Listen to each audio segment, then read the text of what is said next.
ပြစ္ဆုတ်ပံကိုတကယ်မြင်ဖို့လိုတယ်မမြင်ဘူးတော့နားမလည်ဘူးတင်စဉ်းစားရင်တော့ logical thinking ရရတယ်ကိုတကယ်ဒီဘဝထဲမှာပြစ္ဆုတ်ပံကြမနေဘူးသေးဘူးဖြစ်ရိုးတန်းလန်းလေးပါလမ်းလေးရှိရလမ်းလေးလျှောက်ဟိုဘက်မှာလည်းခြုံပုတ်တွေရှိရဒီဘက်မှာလည်းခြုံပုတ်တွေရှိရ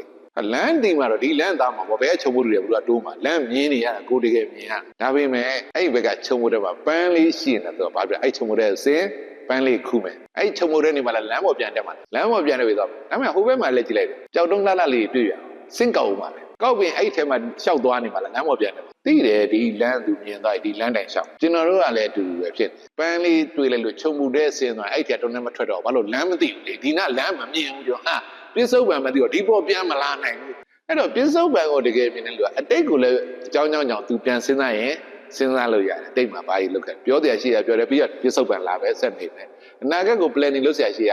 လုပ်တယ်လုပ်ပြီးဘာလာမှာပြစ္ဆုတ်ပံနေတယ်ပြစ္ဆုတ်ပံမှာပဲအနာဂတ် planning ကလည်းဘယ်အချိန်လုပ်ရတာပြစ္ဆုတ်ပံမှာလုပ်ရတာလုပ်တာတော့ပြစ္ဆုတ်ပံမှာပဲเนาะတွေးတာကအနာဂတ်တွေလုပ်တာကအတိတ်သာတွေးတယ်အဲ့ဒီအတိတ်ကငါဘာတွေမှားခဲ့တယ်ဘလို့ပြင်မဲ့ဆိုလဲဘယ်မှာပြင်တာ